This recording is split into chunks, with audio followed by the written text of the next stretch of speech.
After hundreds and hundreds of romance anime, I am sick and tired of every single last one of them. I am sick and tired of being left in the dust after 12 episodes of absolutely no change in either of the characters that are falling in love.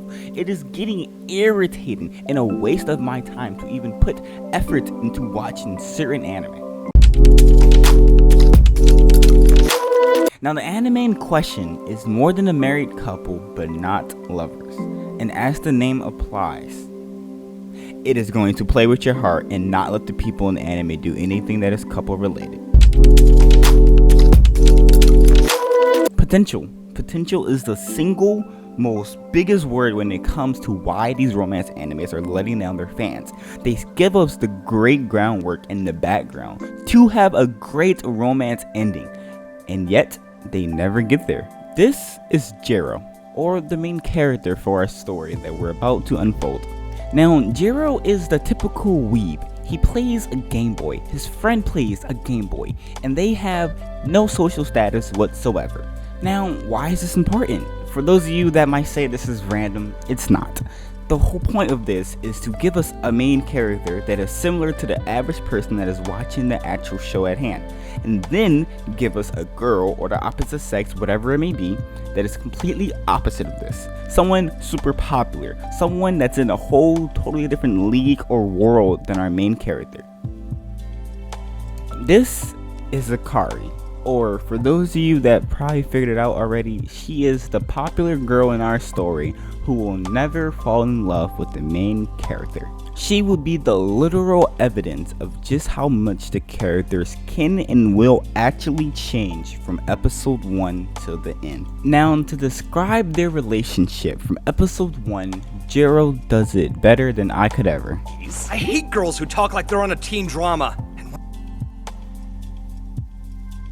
Ones that show too much skin. How she treats us cements my desire to stay as far away as possible. Now, the point of this clip is to show that the obvious distress or the hatred between these two characters are something that should be looked upon. The whole point is to have the main character and this really cute popular girl to never get together. There's no real reason for them to get together. There's no way they can get together. And then you use this character who is obviously out of the main character's league to give their own love interest so that they literally have no reason to even look at the main character. From here, we have the main character, Jiro. We have the second main character, Akari. And then we have this new character, Minami. Jiro is our main character who's the weeb, the nerd. He's never gonna get this girl, Akari. He don't want this girl, Akari. There's no reason for him to get her. Akari is in love with the prettiest boy, handsomest boy in school, whatever. We then get the introduction of the main character, Jiro, childhood friend, who is scared to talk to other boys. She's shy, she doesn't have the personality, and yet she is perfectly comfortable with Jiro. And it is pretty obvious that these two have tension among each other. Now, anybody that's watched any romance anime, we can already see where they're putting up the dots for everybody to see. We have the main character, we have Akari, the prettiest girl in school, the childhood friend of the main character, and this pretty boy who likes no one. 4 people. Childhood friend likes the main character likes the childhood friend. If it was that easy, the show would be over already. Akari, who has no real reason to talk to the main character, gets into a situation where she has to. The childhood friend gets into a situation where they have to talk to this prettiest boy in school. So now the two people that would never talk to each other are together. And the ones they like are together. Well, maybe that was my bad luck for the day. Only good news from here on out.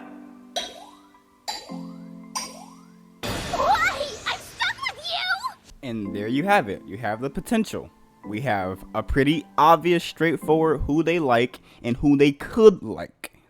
And now the only thing the anime has to do is decide how they actually want to do it. Will the main characters help each other to get their love interest, or will they slowly start liking each other while the anime goes on? We'll see. That's good potential, at least.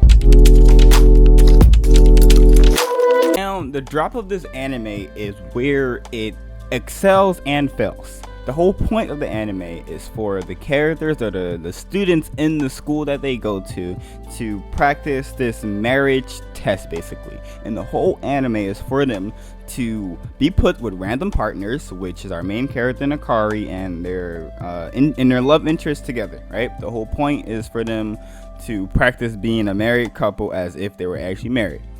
Now, it's pretty simple to understand. You don't act like a couple, you argue, your points go down. You act like a couple, you get along, you do married things, your points go up. The higher the points, the higher your grade. Now, the goal of the main character and Akari is to get to the highest ranking possible, because once you're able to do that, you're able to switch partners. So, they work together, do as much as they can as a married couple to switch partners with the people they actually like. Now, can they do this? And will they stick with this? Of course not. If they did, I wouldn't be here making a video. Doi. Now, as the anime goes on, as we all could probably predict before even seeing it, Akari and the main character start getting along a lot more, because obviously they have a common goal in mind to get to the top to get to the top rank and get to be able to change partners. I don't know if I said that correctly, but you get the idea. Now, this sucks because the way they do it is great, but they don't do nothing with it. They start giving obvious points where Akari starts not liking, but more of feeling some type of way when she sees Jiro with his crush. And that is like the sign for us as viewers to go, oh, maybe she's starting to like him.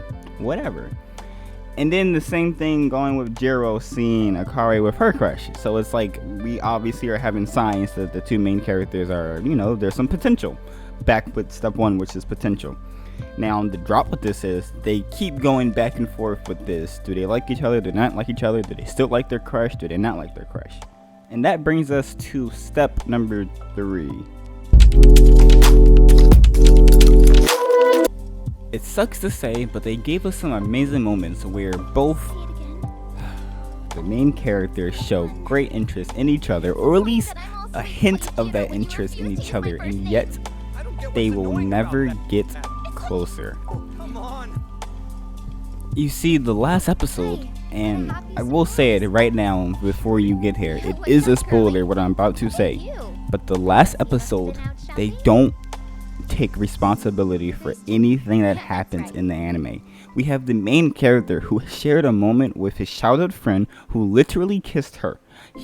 We have Akari who finally realizes that she can never be with Minami because he has no interest in her at all. And then at the very end, we have this race, which seems to be for nothing, where the main character Akari, or the second main character Akari, and a childhood friend run up this hill to run to this shrine to pray. They never talk about what they pray for, but it's pretty obvious they're both praying to be with Jiro. And yet they never say that. They never say who won. They never say who he likes specifically anymore, even though we all think it's still their childhood friend. Is it still there by that time? Because we don't know. We don't know. And then it ends. It builds all of this tension up. It gets two people completely opposite of each other that we would never have thought could be together, and then it just ends. It leaves us sitting there hanging with no conclusion.